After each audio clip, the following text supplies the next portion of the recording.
በዲያቆን አሸናፊ መኮንን የተዘጋጁ ስብከቶች የሚተላለፉበት ቻናል ነው። በዲያቆን አሸናፊ መኮንን የተዘጋጁ ከ47 በላይ የሚሆኑ መጻሕፍትን ያውቃሉ? በዩትዩብ ከ2000 ሰዓት በላይ በተለያየ ርዕስ የተዘጋጁ ትምህርቶችን ፈልገው የዘመን ስንቆ ያድርጉ። እነዚህን መጻሕፍት ለራስዎና ለሌሎች ስጦታ ያበርክቱ።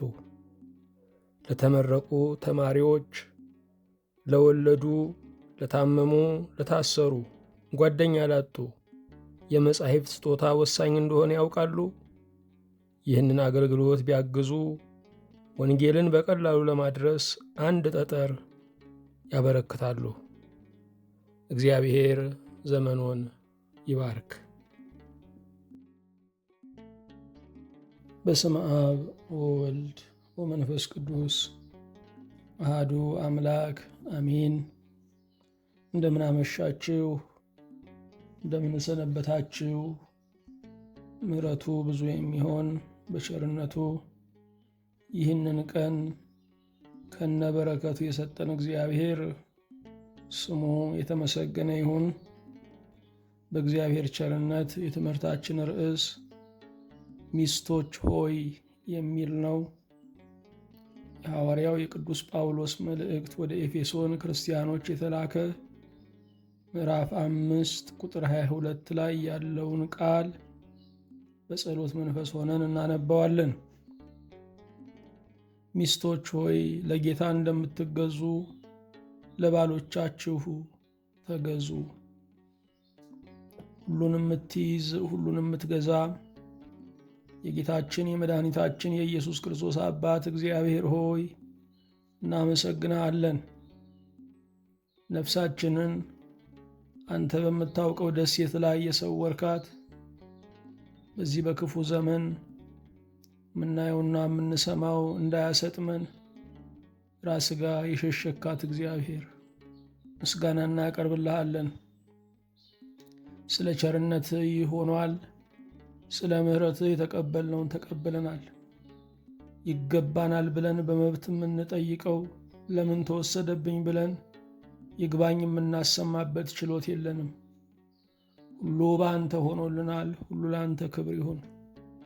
እግዚአብሔር የዘመናት አምላክ ሆይ እኛ እንደ አደጎቹን ስለወደድከን፣ እኛን ምስኪኖችን ባለሞገስ ስላደረግከን፣ እኛን ቀንና ዘመን የከፋብንን መልካም አባት ስለሆንከን እናመሰግንሃለን። የተወደድክ ጌታ እግዚአብሔር ሆይ የመረረውን የማጣፈጥ አቅም ያንተ ነው፣ የጨለመውንም ማብራት ሥራህ ነው። በግብርህ ያዳንከን ጌታ ክብር ምስጋና ለአንተ እናቀርብልሃለን። ስለ ቸርነትህ፣ ስለ ምሕረትህ ታላቅነት መጽናናትን ስለሰጠኸን፣ ልባችንን እሺ ስላሰኘኸው፣ እኛ የማንቀዝፈውን ሐሳባችንን ደግሞ አንተ ስለቀዘፍከው፣ አንተ ስለመራኸው በእውነት እናመሰግንሃለን። ተወዳጅ እግዚአብሔር ሆይ ስለ ቸርነትህ ለባሪያዎችህ ሥጋችንን በጤና ነፍሳችንን በሰላም መንፈሳችንን አንተን በመጠማት እንድትሞላ አቤቱ እንጠይቀሃለን። ክቡር እግዚአብሔር ሆይ እንደ ቸርነትህ በምድር ላይ ትርጉም የምንሰጥ ተጽዕኖ የምናመጣ የአንተን መልክ ለዓለም የምናስተዋውቅ የክብርህ አምባሳደሮች የታላቅነትህ እንደራሴዎች አድርገህ እንድትሾመን አከበርንህ ብለን ደግሞ ሥራችንን እንድንፈጽም እንድትረዳን አቤቱ እንማጸንሃለን። የተወደድከ አምላክ እግዚአብሔር ሆይ ስለ ቸርነትህ፣ ስለ ወዳጆች ፍቅር፣ ስለ ትዳር አንድነት፣ ስለ ወላጆችና ስለ ልጆች መቀባበል በጽኑ እንለምንሃለን። ለሁሉ በሚያስፈልገው መጠን ከመለኮታዊ መንበርህ ፍቅርን እንድታፈስላቸው አቤቱ እንማጸንሃለን። በዚህ ቀን ያዘመሙ ትዳሮችን እንድታቃና፣ መግባባት ያቃታቸውን ባልና ሚስቶችን ቋንቋ እንድትሆናቸው፣ ልጆቻቸው የከዷቸውን ደግሞ እንደገና ገንዘብ አድርገህ እንድትሰጣቸው እንማጸንሃለን። የምንናገርበት ጥበብ፣ የምንሰማበት እዝነ ልቡና፣ የምንኖርበት የመንፈስ ቅዱስ ኃይል ለባሪያዎች ይለቀቅልን። በሰላም ጀምረን እስክንፈጽም ጥበቃህ በዙሪያችን፣ ማዳን ምሕረት በመካከላችን ትሁንልን። በአንዱ ልጅ በኢየሱስ ክርስቶስ በእርሱ ያለ ክብር ጽን ላንተ ይገባሃል። ከእርሱ ጋራ ከመንፈስ ቅዱስም ጋራ ትክክልም ይሆን ዛሬም ዘወትርም ለዘላለሙ አሜን። የእግዚአብሔር የአምላካችን ስሙ የተመሰገነ ይሁን። ርዕሳችን ምክር ለሚስቶች የሚል ነው። ጌታችን መድኃኒታችን ኢየሱስ ክርስቶስ ሙሽራችን ሆኖ የሚኖር ሙሽራችን ሆኖ የሚመጣ ነው። ማህበረ ምእመናን ወይም የምእመናን ነፍሶችም የክርስቶስ ሙሽሪት ወይም ቤተ ክርስቲያን ሙሽራይት ሆነው የሚኖሩ ናቸው። ክርስቶስ ሙሽራ፣ ቤተ ክርስቲያን ሙሽራይት ከሆኑ ጋብቻ ምን ያህል የከበረ መሆኑን የክርስቶስና የቤተ ክርስቲያን ፍቅር መግለጫና ማብራሪያ ምሳሌ መሆኑን እንረዳለን። ይሄ ብቻ አይደለም። በሀገር ላይ ያለ ንጉሥ ወይም ስርዓተ መንግስት እንደ አባት ሲሆን ቤተ ክርስቲያን ደግሞ እንደ እናት ናት። እናትና አባት የሚለው አሁንም በጋብቻ ውስጥ ያለ እግዚአብሔር በመውለድ እግዚአብሔር ስለ ሌሎች በማሰብ እናትም አባትም አድርጎ የሚቀባበት ስርዓት ነው። ስለዚህም ንጉሥ አባት ወይም መንግስት አባት፣ ቤተ ክርስቲያን እናት ከሆነች አሁንም እነዚህ ታላላቅ ተቋማት በቤተሰብ ተመስለዋል፣ በጋብቻ ስም ተጠርተዋል ማለት ነው።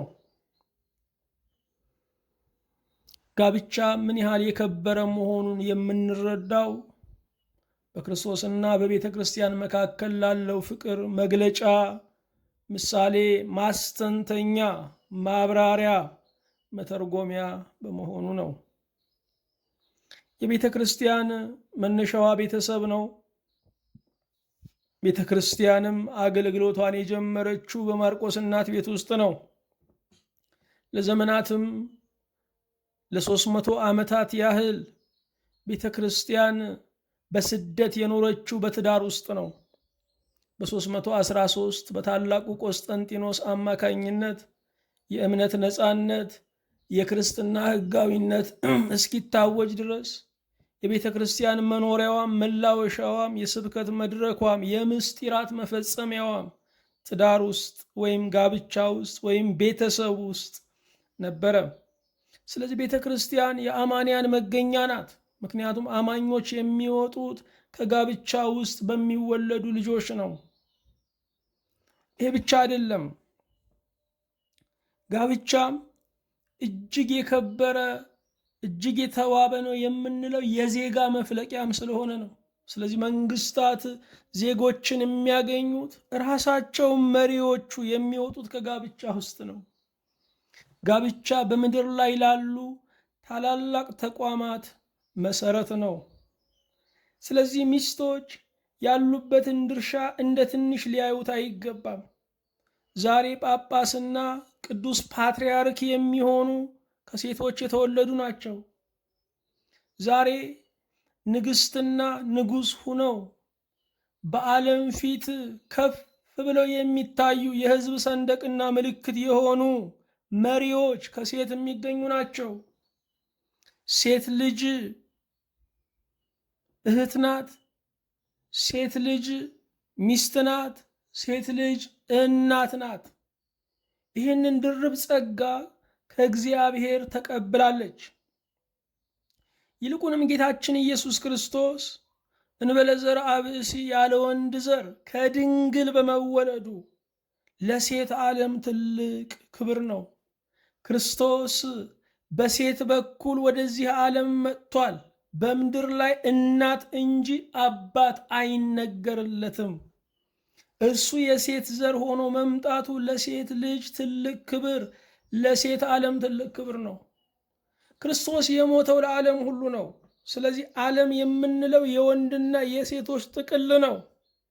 ክርስቶስ በመስቀል ላይ በመሞት ለሴቶች አላደላም፣ ለሁሉ ሙቷል። ክርስቶስ የሞተላቸው ናቸው ሴቶች። በእግዚአብሔር መልክ የተፈጠረው አዳም ብቻ አይደለም። እግዚአብሔር በመልኩና በምሳሌው ፈጠራቸው፣ ወንድና ሴት አድርጎ ፈጠራቸው ነው የሚለው። ስለዚህ ወንድና ሴት መሆን ማለት የሰብዕና ልዩነት ሳይሆን የጾታ ልዩነት ነው። ልዩነቱም ደግሞ የሚፈላለጉበት በረከት እንጂ የሚራራቁበት አጥር አይደለም። አዎ የተሟላች ሚስት ምን አይነት ጠባይ ሊኖራት ይገባል? በባሏ ፊት ባለሞገስ፣ በልጆቿ ፊት ጽኑ አስተማሪ፣ በጎረቤቶቿ ዘንድ ምሳሌ የምትሆን ሚስት ምን አይነት ሚስት ናት? እንዲህ አይነት ሚስት ትፈለጋለች። እንዲህ አይነት ሚስት እግዚአብሔርን ታከብራለች። እንዲህ አይነት ሚስት ለምክር ትታሰሳለች። ባሏን የምታከብር፣ ባሏ በሰዎች ፊት በታየ ጊዜ ቆሽሾ ወይም ደግሞ መልክ የለሽ ልብስ ለብሶ እንዳይታይ ባሏን አንቆጥቁጣ፣ ባሏን በጌጥ ሸላልማ ወደ አደባባይ የምትልቅ ናት። ከዛ ሁሉ በላይ በጸሎት ባሏን የምትሸኝ ሴት ባሏ ለሀገርና ለቤተ ክርስቲያን ለሕዝብና ለወገን በረከት ነው የሚሆነው። ከሚታዩ መሪዎች ጀርባ የማይታዩ ሚስቶች አሉ። እግዚአብሔር አንዱን በግልጽ ንገስ ይለዋል፣ አንዱን ደግሞ በስውር ንገስ ይለዋል።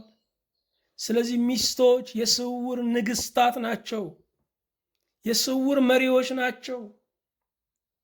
ይልቁንም አስተማሪው ልጁን አግኝቶ ሳያስተምረው በነጩ ወረቀት የሚጽፉ ሚስቶች ናቸው ወይም እናቶች ናቸው።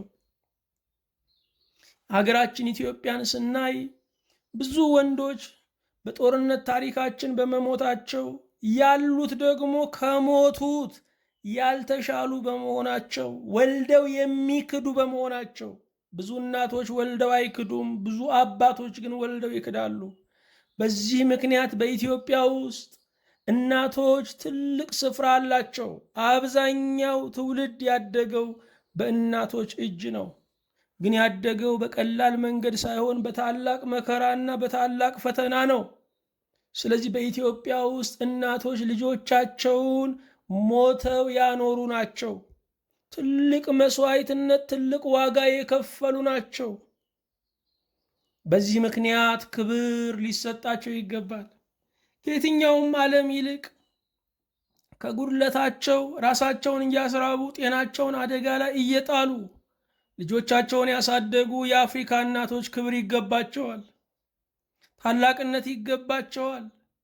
በእግዚአብሔር ፊት ሊመረቁ፣ ሊከበሩ፣ ዕውቅና ሊሰጡ ይገባቸዋል። አዎ ምን አይነት ሴት፣ ምን አይነት ሚስት፣ ምን አይነት እህት መሆን አለብኝ ብላ አንዲት እግዚአብሔር በመልኩና በአምሳሉ የፈጠራት በሴት አንቀጽ የምትጠራ እርሷ ራሷን መጠየቅ አለባት። እህትነት ለየራስ ነው። ሚስትነት ለየራስ ነው። እናትነት ለየራስ ነው። እግዚአብሔር የሰጠውን ይህንን ሁሉ ድርሻ እንዴት ነው የምወጣው? ከዛ ባሻገር ደግሞ እንደ አማኝ እንደ ዜጋስ ከኔ የሚጠበቀው ምንድን ነው ማለት ያስፈልጋል። አንዲት ሀገር እድገቷ ቋሚ የሚሆነው ሴቶችን ለማስተማር በምትከፍለው ዋጋ ነው። አንዲት ሀገር ዜጎቿ ወይም ትውልዶቿ አስተማማኝ የሆነ መሰረት የሚኖራቸው ለሴቶች ባላት ክብርና ለሴቶች በምትሰጠው ጥቅም ነው። የሴቶች ጥቅም ወይም የእናቶች ጥቅም ልጆቻቸው ላይ የሚፈስ በመሆኑ መሰረት ያላቸውን ዜጎች ነገ ለማግኘት የዛሬን እናቶች መንከባከብ ያስፈልጋል። መጽሐፍ ቅዱስ ሴቶችን ሚስቶች ሆይ በማለት ስለሚመክር ምክር ለሚስቶች ማለታችን ትክክለኛ ርዕስ ነው። ሐዋርያው ጳውሎስ በኤፌሶን 5 ቁጥር 22 ላይ ሚስቶች ሆይ ለጌታ እንደምትገዙ ለባሎቻችሁ ተገዙ ይላል። ተገዙ የሚለው ቃል ብዙ ጊዜ ምቾት የማይሰጣቸው ወገኖች አሉ። እኔ በእውነት የእግዚአብሔር ቃል ከሆነ ተረገጡስ ቢለን፣ ሙቱስ ቢለን፣ ተደምሰሱስ ቢለን፣ ተገዙ ማለት ምን ማለት ነው? የእግዚአብሔር ቃል ወንዱን ክርስቶስ ቤተ ክርስቲያንን እንደወደዳት ሚስትህን ውደድ ነው የሚለው።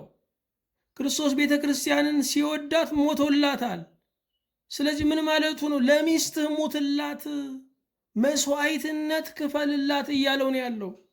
ሚስት ደግሞ ትገዛ ነው የሚለው። ከመሞትና ከመገዛት የትኛው ነው የሚበልጠው ብለን መጠየቅ ያስፈልጋል። የእግዚአብሔር ቃል እየቆረቆረን የእግዚአብሔርን ቃል ለማረም እየሞከርን ዘመን አሞጋሽ ከሆንን ትዳሮች እየፈራረሱ ይመጣሉ። የምታዩት ነው። እግዚአብሔር የመከረው ትዳር ሲጸና፣ ዘመን የመከረው ትዳር ግን እየፈራረሰ ነው ያለው። የተለያዩ የመብት ተሟጋቾች ትዳርን አስታርቀው አያስቀጥሉም። ሁሉን ፈታ አድርገው ሁሉን ምልምል ዛፍ አድርገው ነው ያስቀመጡት። የእግዚአብሔር ቃል ግን መፋታትን እጠላለሁ የሚለው የእግዚአብሔር ድምፅ ነው። ስለዚህ በአንድነቱ ውስጥ ስለሚከብረው ስለ እግዚአብሔር የሚናገር በእርቅና በመግባባት በመቻቻል በትዕግስት ኑሮ እንዲቀጥል የሚያበረታታ ነው። ሚስቶች ሆይ ለጌታ እንደምትገዙ ለባሎቻችሁ ተገዙ። ለጌታ የምትገዙት እንዴት ነው? በመጨነቅ ነው? በፍርሃት ነው? በግድ ነው? ለጌታ የምትገዙት በፍቅር ነው። ስለዚህም ለጌታ እንደምትገዙ ለባሎቻችሁ በፍቅር ተገዙ፣ በፍቅር ታዘዙ። እውነተኛ ፍቅር ያለው ሰው ለሚወደው ሰው ጌታ አይሆንም። እውነተኛ ፍቅር በውስጣችን ውስጥ ሲሆን መላላክ ነው ደስ የሚለን። የምንወደውን ሰው መንከባከብ ነው ደስ የሚለን። ለምንወደው ሰው ዝቅ ማለት ነው ደስ የሚለን። ምክንያቱም እውነተኛ ፍቅር ከዙፋን ይልቅ መሬት የሚመርጥ ነው። እውነተኛ ፍቅር የበላይ ነኝ አይልም። የበላይነት ስሜት ካለ ፍቅር አልቋል ማለት ነው። ፍቅር በውስጡ ትህትናን ያመቀ ነው። ሚስቶች ሆይ ለጌታ እንደምትገዙ ለባሎቻችሁ ተገዙ። ከወደድን ካፈቀርን መገዛት በእውነት ቀላል ነው። የሀገራችን መሪ እኮ ገዢያችን ነው። ያ ማለት ያስረናል፣ ይደበድበናል፣ ይረግጠናል፣ ያስጨንቀናል ማለት አይደለም። እግዚአብሔር ከበላያችን ላይ ያስቀመጠው አለቃ ነው። አንድ ነገር መገንዘብ ያስፈልጋል። የመኪናን መሪ ሁለት ሰዎች የሚሾፍሩት ከሆነ ገደል መግባቱ አይቀርም። በሀገር ላይ መሪ መሆን ያለበት አንድ ነው። በቤተ ክርስቲያን መሪ መሆን ያለበት አንድ ነው። በቤተሰብ መሪ መሆን ያለበት አንድ ነው። ስለዚህ ለቤተሰቡ መሪ፣ ለቤቱ ራስ ሚስት መገዛት አለባት። የሚስት መገዛት የሚጠቅመው ነገር ለምንድን ነው ስንል ልጆች አባታቸውን እንዲያከብሩና እንዲሰሙ ያደርጋል። ሚስቶች ልጆቻቸውን ወይም እናቶች ልጆቻቸውን ቢያስተምሩ፣ ቢመክሩ፣ ቢቆጡ ፍቅራቸው ስለሚያመዝን ልጆች ስርዓት አይዙም። የእናታቸው ፍቅር ይበልጥባቸውና ሆዷን ማባባት እንደሚችሉ ያምኑና እየማገጡ ይመጣሉ፣ ከመስመር እየወጡ ይመጣሉ። ሚስት ግን ለባሏ የምትገዛ ከሆነ እሷን እያዩ ልጆች ለአባታቸው ትእዛዝ እሺ ይላሉ። አባታቸውን በጀ የሚሉ ልጆች እናታቸውን አይዳፈሩም። ስለዚህ ለልጆች ሕንጸት ሲባል አባወራውና መሪው መከበር አለበት። በሀገር ላይ መሪ ከተናቀ አገር ሰላም አይሆንም። ስለዚህ ክፉም ሆነ ደግም መሪ መከበሩ ወሳኝ ነው። አሁንም ሐዋርያው በቆላሲስ 3 ቁጥር 18 ላይ ሚስቶች ሆይ በጌታ እንደሚገባ ለባሎቻችሁ ተገዙ ይላል። እግዚአብሔር ደረቅ ትምህርት አልሰጠም። እግዚአብሔር እንዴት እንደምንታዘዝ ያስቀመጠልን መርሆች አሉ። ስለዚህ በጌታ እንደሚገባ በእግዚአብሔር ዓይን ፊት መልካም የሆነው እንዴት ያለ መገዛት ነው ብላችሁ ተገዙ፣ እንዴት ያለው መታዘዝ ነው ብላችሁ ታዘዙ እያለን ያለው። እያንዳንዱ የእግዚአብሔር ቃል አጠገቡ በረከት አለ። ሲፈጸም ሲኖር እያንዳንዱ የእግዚአብሔር ቃል አጠገቡ ድል አለ። ስለዚህ ሚስቶች ባለ ድል እንዲሆኑ ይህን መከወን አለባቸው። አንድ ነገር መገንዘብ አለብን። የማሸነፍ መንገዱ መሸነፍ ነው። ጠላትህን የምታሸንፍበት ብቸኛው መንገድ ወዳጅ ማድረግ ነው ይባላል። ልክ እንደዚሁ ደግሞ ወደ ትዳር ደግሞ ስናመጣው ባሎችን ገንዘብ የምታደርጉበት ብቸኛው መንገድ መታዘዝ ነው ወይም ማክበር ነው። ክብር ስትሰጡ ፍቅር ትቀበላላችሁ። በአንደኛ ጴጥሮስ በምዕራፍ 3 ቁጥር 1 እስከ 2 ላይም እንዲሁም እናንተ ሚስቶች ሆይ ከባሎቻችሁ አንዳንዱ ለትምህርት የማይታዘዙ ቢኖሩ በፍርሃት ያለውን ንጹሕ ኑሯችሁን እየተመለከቱ ያለ ፍርሃት በሚስቶቻቸው ኑሮ እንዲገኙ ተገዙላቸው ይላል። ብዙ ጊዜ ባሎች የእግዚአብሔርን ቃል መስማትም መኖርም አይፈልጉ። ብዙ ጊዜ ባሎች ሚስቶቻቸው ለመንፈሳዊ ነገር ሲያዘነብሉ ግራ ይጋባሉ። ወደ መንፈሳዊ ነገር መጠጋታቸውንም እየጠሉት ይመጣሉ። እንደውም የሚስታቸው ተቃራኒ ሆነው ይቆሙና ድሮ የሚያከብሩትን ሃይማኖት መሳደብና ማቃለል ይጀምራሉ። በዚህ ምክንያት መንፈሳውያን ሰዎች ወደ ቤታቸው ሲመጡ፣ የሃይማኖት አባቶች ወደ ቤታቸው ሲመጡ እነሱ ቤታቸውን ለቀው መውጣት ይጀምራሉ። ይሄ በአብዛኛው በሀገራችን ያሉ ወንዶች የበታችነት ስሜት ስላዳበሩ ሚስቶቻቸው ቃለ እግዚአብሔር አይደለም ጥልፍ ቢማሩ ይደነግጣሉ። ምክንያቱም ከነቁ አይታዘዙልንም የሚል ስጋት አላቸው። አንድ ነገር መገንዘብ ያስፈልጋችኋል። ሚስቶቻችሁ የትም ከሚሄዱ እግዚአብሔር ጋር ቢሆኑ ይሻላችኋል። አለበዚያ ያለ እግዚአብሔር ከሰው ጋር መኖር ከባድ ነው። እግዚአብሔር ያልገራውን ሰው ተሸክሞ መኖር ከባድ ነው። እግዚአብሔር ሚስቶቻችሁን ያበርድላችኋል። እግዚአብሔር ሚስቶቻችሁን እንዲገዙላችሁ ያደርጋል። እግዚአብሔር ሚስቶቻችሁን መልካም ሚስትና የልጆቻችሁ መልካም እናት ያደርግላችኋል። ሞኝ አትሁኑ።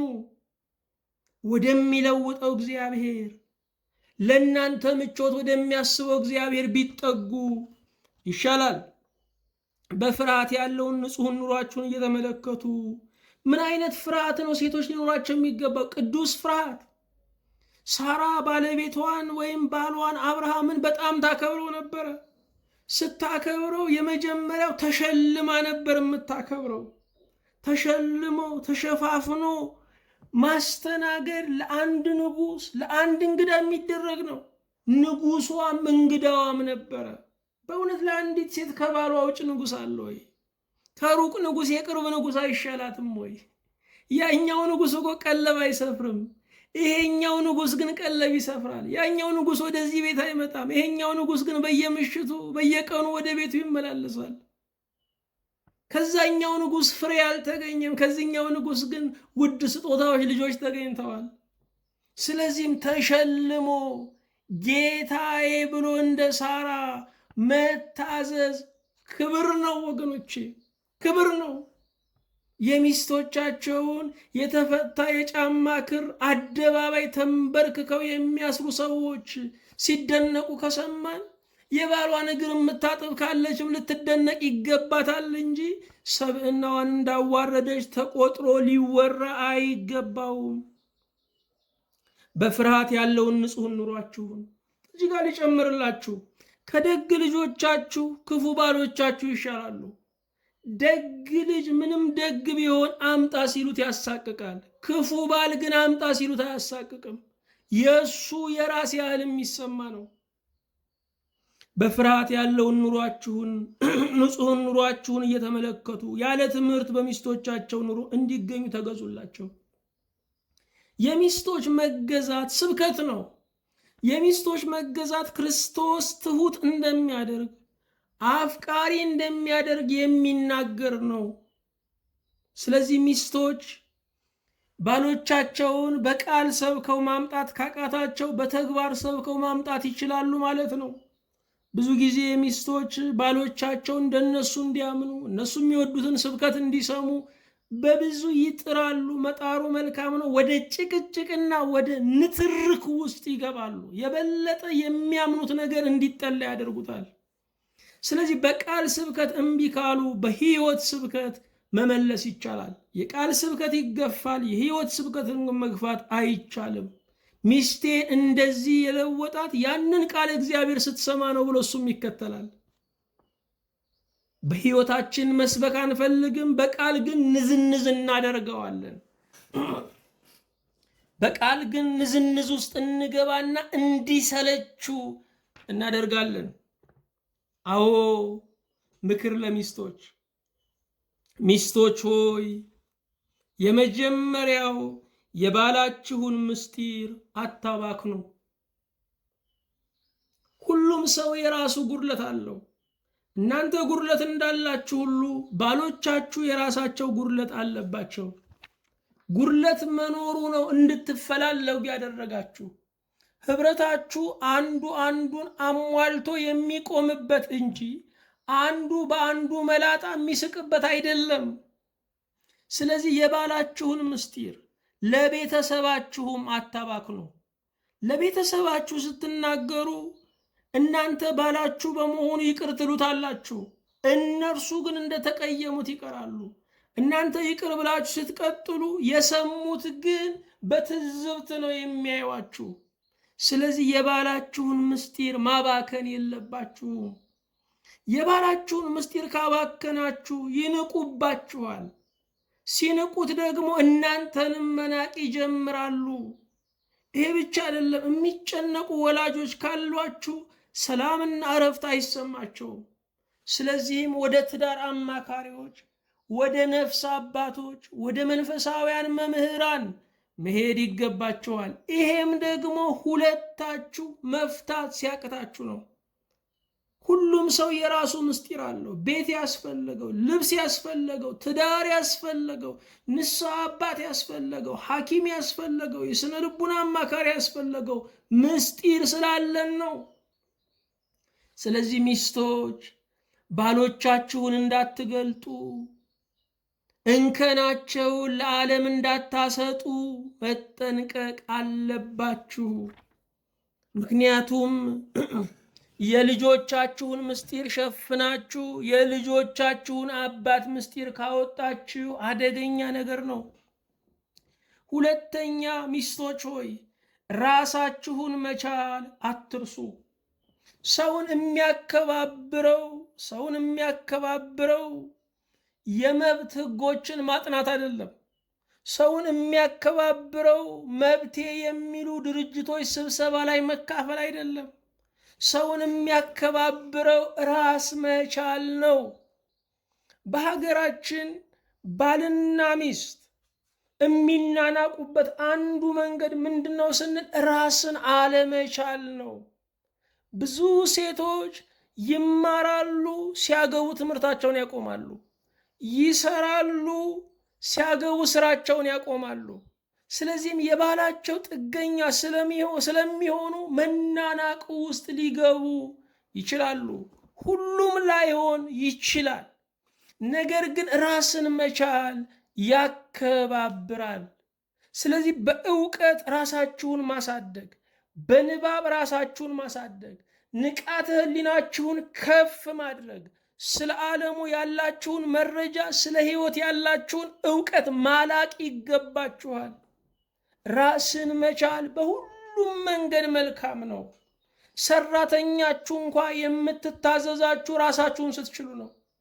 እኔ ባልኖርም መስራት ትችላለች ብሎ ሲያስቡ ይሰራሉ፣ አለበዚያ ይንቋችኋል። ራስን መቻል በጣም ወሳኝ ነው። ሴቶች ባለሙያ መሆን አለባችሁ። የገቢ ምንጭ መፍጠር አለባችሁ። በትምህርት ራሳችሁን ማሳደግ አለባችሁ። ሶስተኛ፣ ሚስቶች ሆይ አትሳደቡ። ወንዶች ብዙ ጊዜ ዱላ ይሰነዝራሉ፣ ሴቶች ደግሞ ብዙ ጊዜ ለስድብ ያመዝናሉ። መሳደብ ግን አንደኛ ኃጢአት ነው፣ ሁለተኛ የእግዚአብሔርን መቅደስ ማዋረድና ማቃለል ነው። ተሰሪው ቢቀበለውም ሰሪው እግዚአብሔር ግን ይቀየማችኋል። መሳደብ አይገባም። ስድብ ደግሞ ከሰይጣን ነው። ቢሰድቡን እንኳ ልንሳደብ አይገባም። መልአኩ ቅዱስ ሚካኤል ሊቀ መላእክት ከሰይጣን ጋር በተከራከረ ጊዜ አንዳች የስድብ ቃል ሊናገረው አልደፈረም። ጌታ ይገስጽህ ነው ያለው። እግዚአብሔር ይገስጽህ ነው ያለው። ስለዚህ ሴቶች መሳደብ አይገባም። ልትበሳጩ ትችላላችሁ፣ በኑሮ ልትጎዱ ትችላላችሁ። መሳደባችሁ ግን የሚያመጣው ትርፍ የለም። ስለዚህ መሳደብ ራስን ማርከስ ነው፣ ረክሶ ማርከስ ነው፣ ቀሎ ማቅለል ነው። ለክብራችሁ ስትሉ መሳደብ አይገባም። አራተኛ፣ ሴቶች ወይም ሚስቶች ሆይ ቀድማችሁ እቤት ጠብቋቸው። ባሎቻችሁ ቀድመው እቤት ገብተው እናንተ ባትከተሉ በጣም ጥሩ ነው። ቤት ማለት በአጭር ቋንቋ የሴት ነው። የሴት ሀገሯ የት ነው ካላችሁ ቤቷና ጓዳዋ ነው። በቤቷ ትደምቃለች። ብትሰራ ይከናወንላታል። እሳቱን ብታቀጣጥል ይሞቅላታል። የወንድ ቤት አይሞቅም፣ የሴት ቤት ግን ይሞቃል። ስለዚህ አንድ ወንድ ልጅ ወደ ቤቱ ሲመጣ ይህንን ሙቀትና የቤት ድምቀት ፈልጎ ነው የሚመጣው። ቤቱ ሲገባ ሚስቱን ሲያጣ ቤቱ ይቀዘቅዝበታል። ከፍቶ ሲገባ ሆድ ይብሰዋል። የተቀመጠለትን ምግብ አንስቶ ሲበላ ሆቴል ብበላ ብዙ ሰዎች አጠገቤ አሉ ብሎ ማሰብ ይጀምራል። ስለዚህ ቀድማችሁ እቤት መጠበቅ መልካም ነው። ቀድማችሁ ቤት ስትጠብቁም ስልክ እየጎረጎራችሁ ፊልም እያያችሁ ወይም ደግሞ ስራ ፈታችሁ ልጆቻችሁ ላይ ብቻ አትኩሮት አድርጋችሁ ሳይሆን የሚመጣ ባላችሁን ለመቀበል የሚያስደስት ነገር አዘጋጅታችሁ መቀበል ይገባችኋል። ወንዶች ከእናንተ ከሚፈልጉት ነገር አንዱ ይሄ ነው። የተከፈተ በርና የሞቀ ቤት በሚስት እጅ መስተናገድ ይፈልጋሉ። ስለዚህ ባሎቻችሁን ሰራተኛዋ ትስራ፣ እናንተ ምግብ ስታቀርቡላቸው፣ እናንተ ስታጎርሷቸው ይደሰታሉ። አምስተኛ ምክር ለሚስቶች፣ እንደ እንግዳ ተቀበሏቸው። ባሎቻችሁ እንግዳዎቻችሁ ናቸው፣ ያውም የዘወትር እንግዳዎች። እግዚአብሔር የሰጣችሁ ራሶች የቤት ራስ ናቸው። ከባሎቻችሁ የበለጠ እንግዳ በዚያ ቤት የለም። ከርሞ የሚመጣውን እንግዳ እያከበራችሁ የዘወትር እንግዳችሁን ባላችሁን ማቃለል አይገባችሁም። እንግዳን እንኳ ስታከብሩ ከባላችሁ ቀጥሎ ነው። ለባላችሁ አትኩሮት ሊኖራችሁ ይገባል። ስለዚህ የዘወትር እንግዳዬ ነው፣ እግዚአብሔር የሰጠኝ ሸክሜ ነው፣ ከነ አመሉ እችለዋለሁ፣ ልጅ ራሱን ሲችል ይወጣል፣ አብሮኝ የሚያረጀው ባሌ ነው ብላችሁ ልትቀበሉት ይገባል። ስድስተኛ ምክር ለሚስቶች፣ ጥሩ ምግብ ማብሰል ይገባችኋል። ሴቶች በቤት ዕቃዎች ላይ ይመሰጣሉ። መጋረጃ አይተው ብቻ ሰው ቤት ደርሰው ሊመለሱ ይችላሉ። በሶፋ ጨርቅ ብቻ ተወያይተው ሴቶች ሊመለሱ ይችላሉ። ወንዶችን ግን በሚመለከት ጥሩ ምግብ፣ ጣፋጭ ምግብ ይፈልጋሉ። ስለዚህ ባሎቻችሁን ጥሩ ምግብ ብታቀርቡላቸው መልካም ነው። እንዴት በሰለጠነ ዘመን ላይ እኔ እሱን አበላለ የምትሉ ከሆነ ብቻችሁን ስትኖሩ ሰርታችሁ አትበሉ። ራሳችሁ ለመብላት አብሮ የሚበላላችሁ ሰው ያስፈልጋል። የሰራችሁትን ምግብ የሚያደንቅ ወይም ደግሞ የሚበላ ሰው ከሌለ ጨርሶ አትሰሩም። ብትሰሩም ያን ያህል አይጣፍጣችሁም። ስለዚህ ጥሩ ምግብ መስራትን መልመድ አለባችሁ። ጥሩ ምግብ ለመስራት ምናልባት በትምህርት ዓለም አሳልፋችሁ ሙያው ዘግይቶ ከሆነ እግዚአብሔር ይመስገን ዛሬ ዘመን ሰልጥኗል። ብዙ ትምህርት ቤት ተከፍቷል። እዛ ሰልጥኑ። ዕውቀት ሁሉ ተሰብስቦ መዳፋችን ላይ ገብቷል። ስልካችሁን ክፈቱ፣ የወጥ አሰራሩን ትማራላችሁ። ጥሩ ምግብ ማቅረብ ወንዶች የሚደሰቱበት ነገር ነው።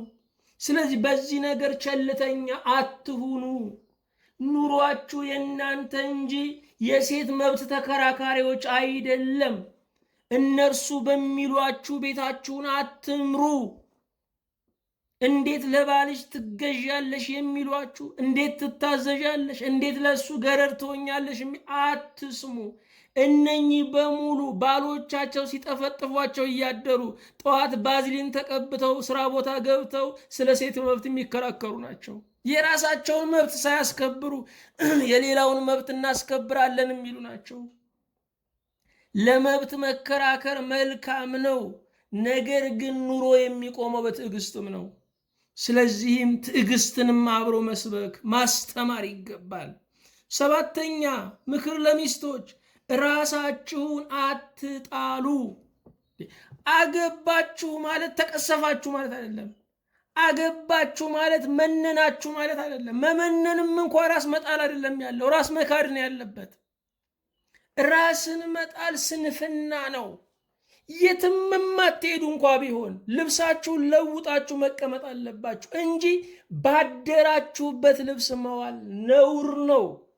ለራሳችሁም ክብር ስጡት።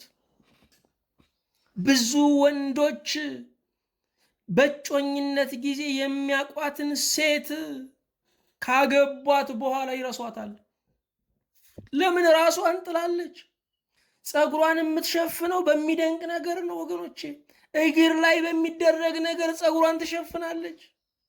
የምትለብሰው ልጅ የተወጫጨቀ ነው። ራሷን አትጠብቅም። ሳሎን የምትቀመጠው የኩሽና ሴት ሆና ነው። ራስን መጠበቅ ይገባል። ራሳችሁን ከጣላችሁ ራሳችሁም አይወዳችሁም። ራሳችሁን ስትጠብቁ ልጆቻችሁ ለእናንተ ክብር ይኖራቸዋል። የትዳር ጓደኞቻችሁ ለእናንተ ክብር ይኖራቸዋል። 8ኛ ለልጆቻችሁ ጊዜ ስጡ። ልጆች ከአባቶች በላይ የእናታቸው እንክብካቤ፣ ፍቅርና ትምህርት ያስፈልጋቸዋል። ትውልዱ ዛሬ የምታዩት ነው። እንደዚህ የባከነው ለምንድን ነው ስንል ምናልባት የእናቶቻቸውን ጊዜ አለማግኘት ሊሆን ይችላል። በጸሎት ስም እያደረጋችሁ ለልጆቻችሁ ጊዜ የምትነሱ ትክክል አይደላችሁም። እግዚአብሔር ለልጆቻችሁ የሰጣችሁን አደራ አስታውሱ። በየገዳማቱ ዞራለሁ እያላችሁ ለልጆቻችሁ ጊዜ የምትነሱ ማሰብ አለባችሁ። ትልቅ አገልግሎት ነው ትውልድን መቅረጽ። 9ኛ እንደ ዘመኑ ሳይሆን እንደ ቃሉ ሁኑ። ዘመኑ ትዳርንና አንድነትን የሚያበረታታ አይደለም። እንዴት ይናገርሻል፣ እንዴት ይህን ይከለክልሻል የሚል የሚያባብስ እሳት የሚያጋግም ዘመን ነው። ስለዚህ እንደ ዘመኑ ሳይሆን እንደ ቃሉ። ቃሉ ምን ይላል? የእግዚአብሔር ቃል እንደሚለው ያለች ሚስት ነኝ ወይ ብላችሁ ራሳችሁ መጠየቅ አለባችሁ። የእግዚአብሔር ቃል እንደሚለው ባል ነው ወይ ከማለት እኔ ሚስት ነኝ ወይ ማለት የተሻለ ነው። ራሳችንን መጠየቅ፣ ራሳችንን ማየት ስንችል ጸጋ ይበዛልናል። 10ኛ በሌሎች ልምድ አትመሩ። ልምድ መልካም ነገር ነው። ነገር ግን የአንዱ ልምድ ለአንዱ ላይሆን ይችላል። ምክንያቱም የተለያየ አስተዳደግ፣ የተለያየ እውቀት፣ የተለያየ የኑሮ ደረጃ፣ የተለያየ ርዕዮተ ዓለም ነው ያለን። የአንዳችን ልምድ ለአንዳችን ላይረዳ ይችላል። ስለዚህ ሌሎች ቤታቸውን በመሩበት ልምድ ቤቴን እመራለሁ ብላችሁ አታስቡ። ቤታችሁን መምራት ያለባችሁ ከልምድ በላይ በሆነው በእግዚአብሔር ቃል ነው። 11ኛ አክብሩ። ብዙ ወንዶች ቅሬታቸውን ሲያቀርቡ አታከብረኝም ነው የሚሉት። ወንድ ልጅ በተፈጥሮ ክብር ፈላጊ ነው። የምታውቁት ነው መቼም። እንዴት ብዬ ልግለጽላችሁ? በጣም ክብር ይፈልጋል ወንድ ልጅ። እንደው ሱፉና ከረባቱን አድርጎ መቆነን ነው የሚፈልገው። ሱፍና ከረባቱን አድርጎ ጨረቃ ላይ ወጥቶ ሁሉን ቁልቁል እያየ መሄድ ነው የሚፈልገው። ስለዚህ ክብር ፈላጊ በመሆኑ ይሄ ደግሞ ተፈጥሯዊ በመሆኑ ክብር መስጠት ይገባል። ማክበር እኮ መከበር ነው ወገኖቼ። ስለዚህ ሚስቶች ባሎቻችሁን አክብሩ። 12ኛ ልጆች ለአባታቸው ክብር እንዲኖራቸው አስተምሩ። ልጆቻችሁን ብቻችሁን አትዘልቋቸው። ልጆቻችሁን ብቻችሁን አታሸንፏቸው። አባታቸውን እንዲያከብሩ ስለ አባታቸው ትልቅነት ንገሯቸው። የአባታቸውን ትልቅነት ከተረዱ እናንተ በፍቅር ችላ ብትሉ እንኳ አባታቸውን መፍራት ይጀምራሉ። የፍቅር ፍርሃት መፍራት ይጀምራሉ። ስለዚህ ልጆች ለአባታቸው ያላቸው ክብር ለእናንተ መልሶ የሚጠቅም ነው። ወንድ ጥሎ ሊሄድ ይችላል። ሴት ግን ልጆቿን ጥላ መሄድ አትችልም። ልጆቹ የእናንተ ዕዳ ስለሆኑ እናንተን ከሚያከብሩበት መንገድ አንዱ የሆነውን አባት ማክበርን አለማምዷቸው። 13ኛ በፈሪሃ እግዚአብሔር ልጆችን አሳድጉ። ልጆቻችሁ እግዚአብሔርን እንዲያውቁ ጣሩላቸው። ዛሬ ብዙ እናቶች አያለሁኝ፣ ብዙ እናቶች እናያለን። ለዘመናዊ ትምህርት ለምድራዊ ትምህርት የሚጨነቁላቸውን ያህል ለእግዚአብሔር ቃል አይጨነቁላቸውም። ልጆቻችሁን አስተምሩ፣ የእግዚአብሔር ቃል ንገሩ፣ ወደ ቤተ ክርስቲያን አምጡ ሲባሉ ችላ ይላሉ። ልጆቹ ከጠፉ በኋላ ማልቀስ ይጀምራሉ። ልጆቹ ካመለጡን በኋላ መመለስ በጣም ከባድ ነው። ዛሬ በትምህርት ካልመለስናቸው ካልገራናቸው ነገ በሕይወት ዋጋ እየከፈሉ ነው የሚማሩት። እንደዛም ሆኖ ላይ ተርፉ ይችላሉ። ስለዚህ የዕድሜ ልክ የቤት ስራ በላያችን ላይ እንዳናመጣ መጠንቀቅ አለብን። ክፉ ጎረቤትን ቤት ሸጣችሁ ትለዩታላችሁ። ባልም ከባሰ ምናልባት 80 ያለው ይፈታ ይሆናል። በሬም እንደሚባለው ነው፣ ቢያምፅ ይሸጣል። ልጅ ምን ይደረጋል? ስለዚህ ልጆቻችሁ የናንተ እንዲሆኑ እግዚአብሔር ጋር አስቀምጧቸው። 14ኛ ፍቺን አማራጭ አታድርጉ። ሰው ይጨቃጨቃል፣ ኑሮም ሲጓዝ ገርገጭ ይላል፣ እግርና እግርም ይማታል፣ ግዑዙ ዕቃና ዕቃ ድስትና ድስትም ይጋጫል። ስለዚህ መጣላትን እንደ መጨረሻ አትቁጠሩት። መጣላት ይኖራል፣ ክርስቲያን ሁሉ ይጣላል። መጠላላት ነው የሌለው። ስለዚህም ፍቺን እንደ አማራጭ አትቁጠሩ ወገኖች። ሰው ቤቱን ከፈታ ትዳሩን ከጣለ በኋላ ትላንት ያከብረው የነበረው ሰው ይንቀዋል። ወላጆችሽ እንኳ ወደ እነሱ የምትመጪ እየመሰላቸው ያኮርፉሻል። ስለዚህም ከደግ ወላጆችሽ ያክፉ ትዳርሽ ይሻላል። የከፋ ነገር ከሌለ በስተቀር ሰው ፍቺን እንደ አማራጭ መቁጠር የለበትም። ጋብቻ የራሱ በረከት አለው። ስትፋቱ በረከቱም አብሮ ነው የሚበነው። 15ኛ ምክር ለሚስቶች የእግዚአብሔር ጥገኛ ነኝ በሉ። ብዙ ሴቶች የወንድ ጥገኛ እንደሆኑ ያስባሉ። ባሌ አንድ ነገር ከሆነ ምን ሆናለሁ ይላሉ። ምንም አትሆኑ። መኖር በእግዚአብሔር ነው። መኖሪያ የዘላለም አምላክ ነው አለ እንጂ መኖሪያሽ ወንዶች ናቸው አላለም። ባል ነውም አላለም። እግዚአብሔር ባልን የቤት ራስ ሲያደርገው ትልቁ የቤት ራስ ክርስቶስ ነው። ስለዚህ የእግዚአብሔር ጥገኛ ናችሁ። ዋናው ባላችሁ በሕይወት ይኑር፣ በጤና ይኑር፣ ያስፈልጋችኋል። ነገር ግን ሕይወታችሁ የተመሰረተው በሱ ላይ አይደለም። በዚህ ምክንያት እምነት እንዳታጡ ተጠንቀቁ። 16ኛ ራሳችሁን እየጠበቃችሁ ልጆቻችሁን አሳድጉ። ራሳችሁን ጥላችሁ ልጆች ማሳደግ፣ በሽተኛ ሆናችሁ ልጆች ማሳደግ ይቻላል። ልጆቹ አድገው እናንተን ሊረዱ ሲሉ ግን እናንተ ታልፋላችሁ፣ በሕይወት አትቆዩም። ለልጆቹ የሚጠቅማቸው ጥሩ ምግብ ሳይሆን የእናንተ መኖር ነው። ጥሩ ምግብ ከቀይ መስቀል ይገኛል፣ ከእርዳታ ተቋማት ይገኛል።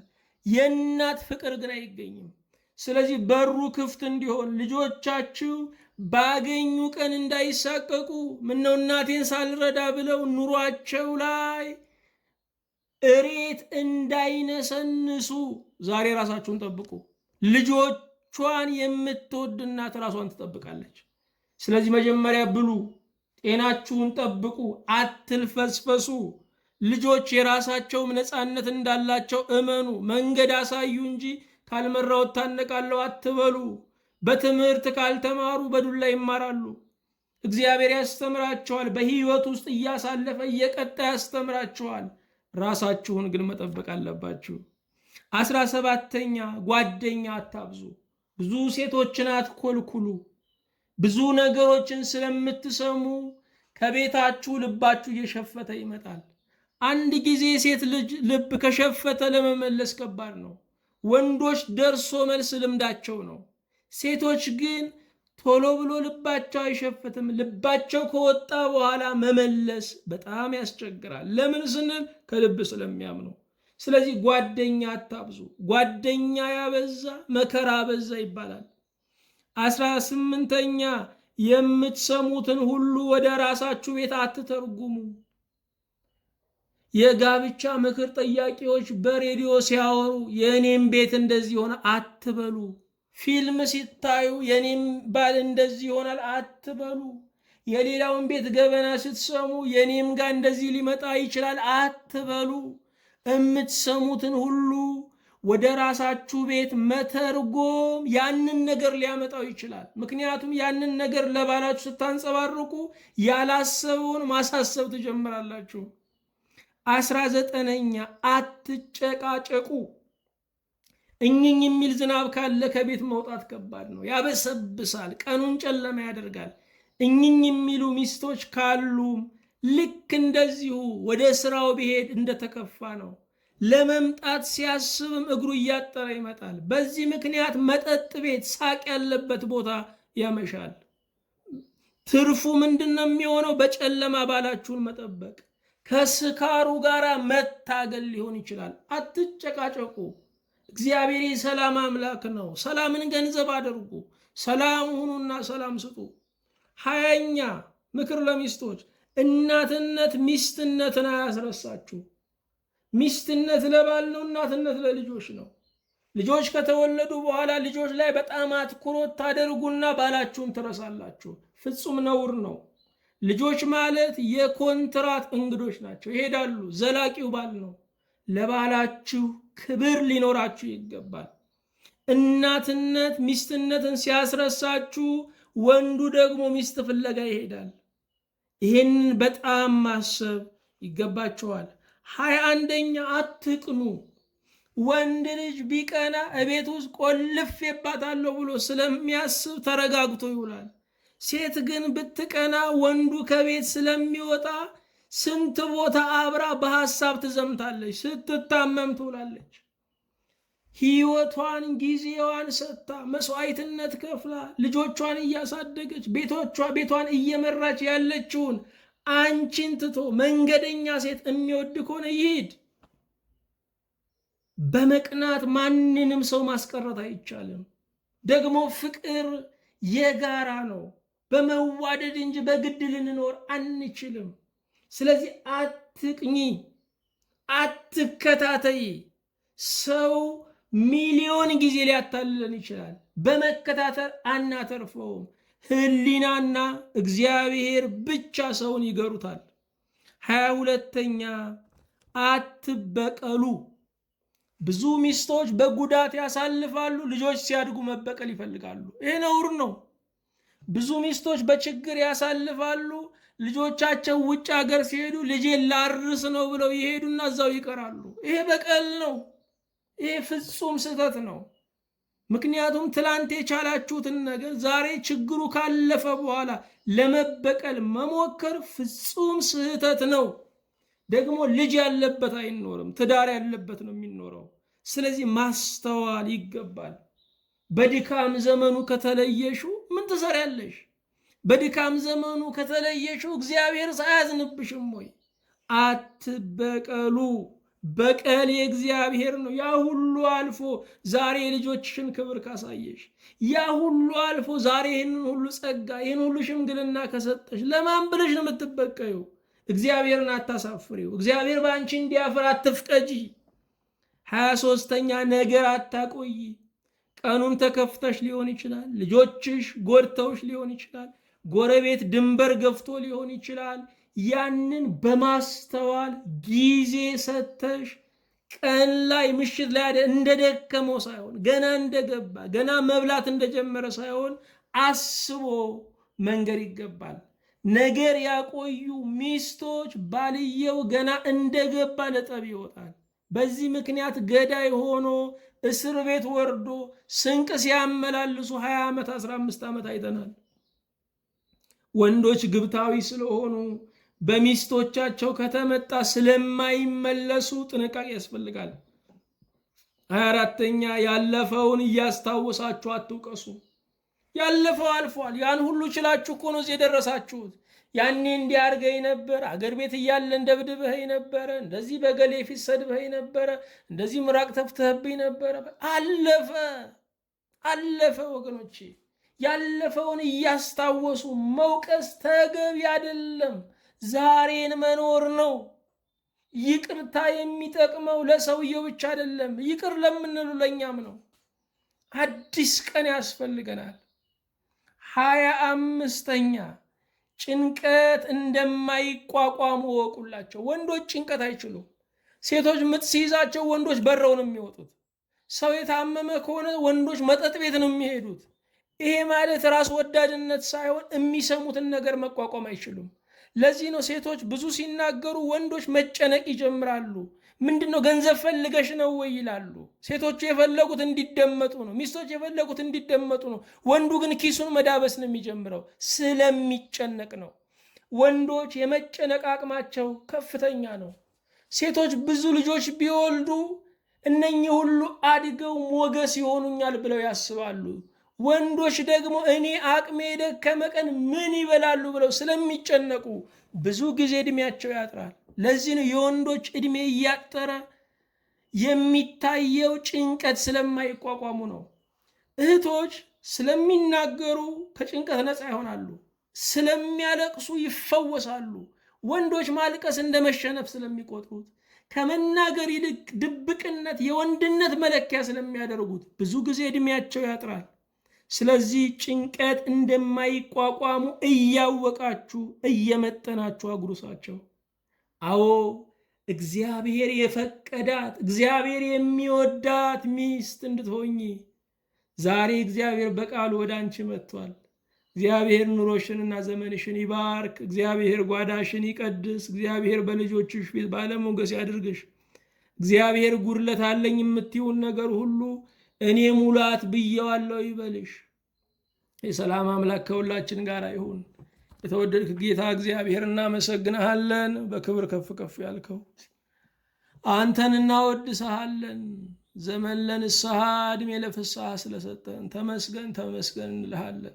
እባክህን ጌታ ሆይ እህቶችን ዛሬ በኑሯቸው እንድትባርካቸው፣ ጓዳቸውን እንድትቀድስላቸው፣ በባሎቻቸው ፊት ባለሞገስ እንድታደርጋቸው፣ እንደተቀደሱት እናቶች እንደ ሳራ፣ እንደ ርብቃ፣ እንደ ራሄል፣ እንደ ሐና፣ እንደ ኤልሳቤጥ ከሁሉ በላይ እንደ ከበረች እንደ እናት እንደ ቅድስት ድንግል ማርያም በአንተ ፊት ሞገስ ያላቸው እንዲሆኑ እንጸልያለን። አምላክ እግዚአብሔር ሆይ ስለ ቸርነት ብዙ ትዳሮችን እንድትባርክ እንድታጸናልን፣ የሚለያየውን ነገር ሁሉ እንድታርቅልን፣ መግባባትን፣ ሰላምን፣ አንድነትን እንድታዝልን አቤቱ እንማጸንሃለን። የሚመሩንን መሪዎች፣ የቤተ ክርስቲያን መሪዎችን፣ የአገር መሪዎችን፣ የቤተሰብ መሪዎችን አቤቱ ባርካቸው፣ ቀድሳቸው፣ ጠብቃቸው። በአንድ ልጅ በኢየሱስ ክርስቶስ በእርሱ ያለ ክብር ላንተ ይገባሃል። ከእርሱ ጋራ ከመንፈስ ቅዱስም ጋራ ትክክል የሚሆን ዛሬም ዘወትርም ለዘላለሙ አሜን።